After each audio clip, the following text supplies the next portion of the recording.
Good morning children. आज मैं आपको पावर रिसोर्सेस या एनर्जी रिसोर्सेस के बारे में पढ़ाऊंगा। इससे पहले आप मेरे वीडियो को जल्दी से सब्सक्राइब करके घंटी बजाएं ताकि मेरे इंग्लिश ग्रामर के वीडियोस भी सबसे पहले पहुंचे आपके पास। तो चलिए हम शुरू करते हैं पावर रिसोर्सेज। ये पावर रिसोर्सेज 2 पार्ट्स में क्लासिफाइड किए जाते हैं। पहला है कन्वेंशनल सोर्स और दूसरा है non conventional source. Conventional sources में फायरवुड, कोल, पेट्रोलियम, नेचुरल गैस और हाइडल पावर। सबसे पहले हम पढ़ते हैं फायरवुड के बारे में। आप जानते हैं विश्व में सभ्यता की शुरुआत से ही जलाने के लिए लकड़ी का उपयोग किया जा रहा है। हमारे भारत में आज भी ग्रामीण क्षेत्रों में 50% जो सोर्स ऑफ एनर्जी है वो है फायरवुड। इस फायरवुड का एडवांटेज ये है कि इट इज़ इजीली कलेक्ट करना बहुत आसान है। चीप सोर्स ऑफ पावर का ये बहुत ही सस्ता साधन है।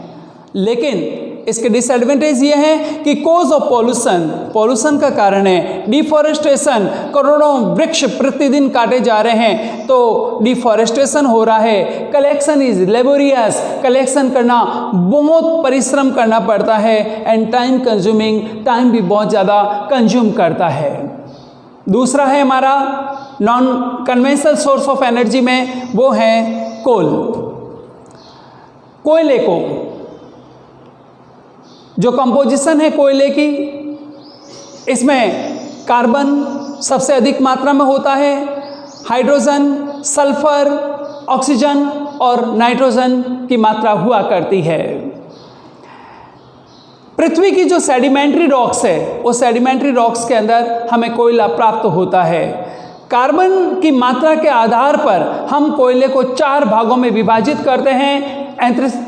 पहला है एंथ्रेसाइट, दूसरा है बिटुमिनस, तीसरा है पीट और चौथा है लिग्नाइट। कोयले का निर्माण किस तरीके से हुआ? करोड़ों वर्ष पूर्व जहां कभी एवरग्रीन फॉरेस्ट हुआ करते थे, भूगर्भीय हलचलों की वजह से ये सारे फॉरेस्ट एक साथ पृथ्वी के अंदर समा गए।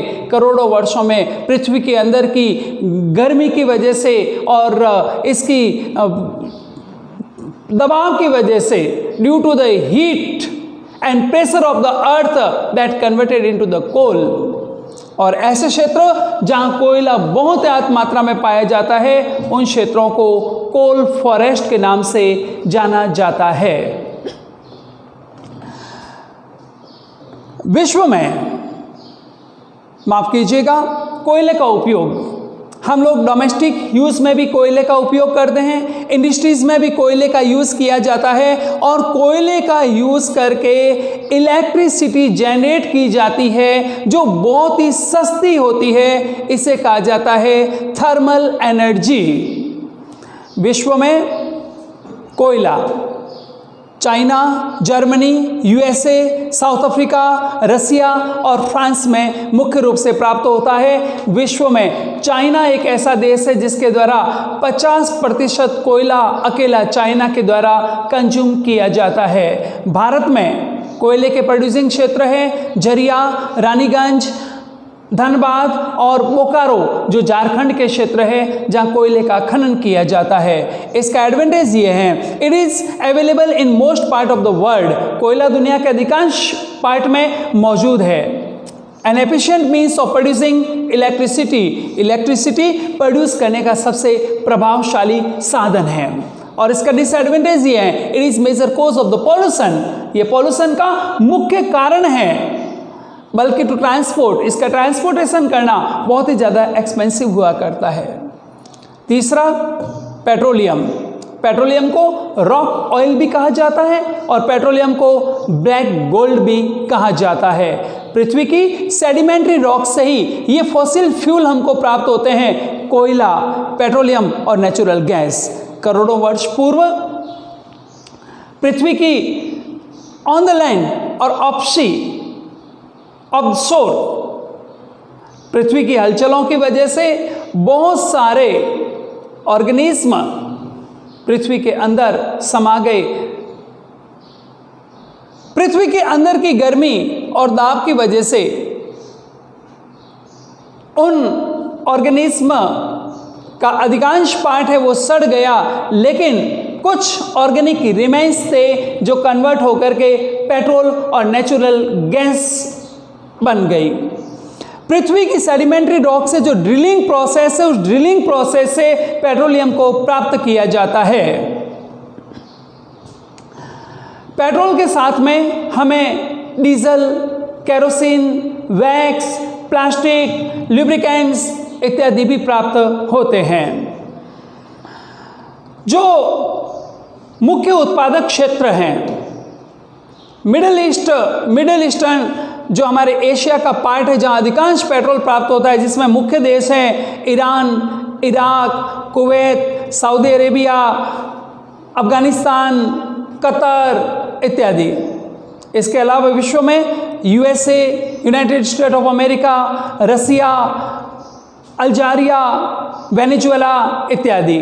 भारत के संबंध में जो हमारे मुख्य क्षेत्र हैं पेट्रोल उत्पादक, Digboi in Assam, Mumbai highway in Mumbai and the delta of river Krishna and Godavari.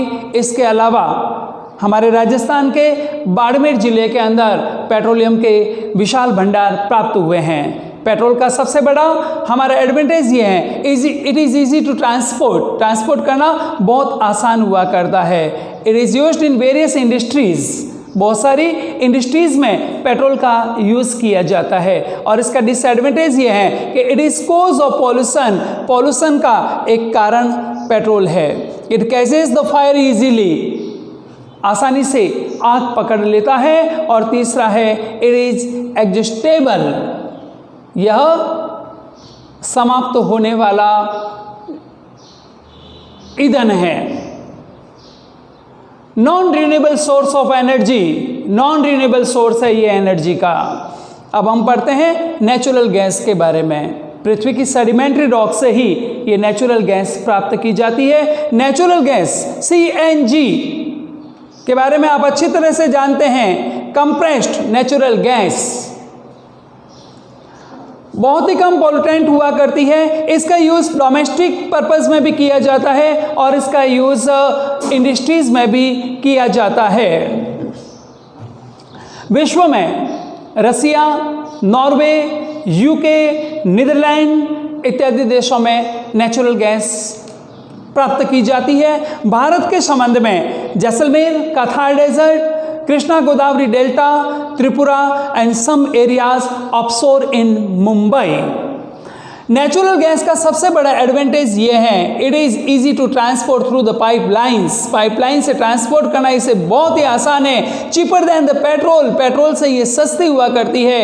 And less polluting than the oil और द कोल। ऑयल और कोल जो इसके साथी हैं, एक साथ ये सेडिमेंट्री रॉक में बनते हैं, लेकिन वे दोनों बहुत ज़्यादा पॉल्यूटेंट्स है, जबकि ये इनकी कंपैरिजन में कम पॉल्यूटेंट है। और इसके सबसे बड़े डिसएडवांटेज ये है कि फायर हैजार्ड, आग पकड़ लेती है। डिफ़िकल्ट टू एक्सप्लोर, इसे एक्सप्लोर करना बहुत कठिन है। विश्व के बहुत कम क्षेत्रों के अंदर हमें ये अवेलेबल हुआ करती है।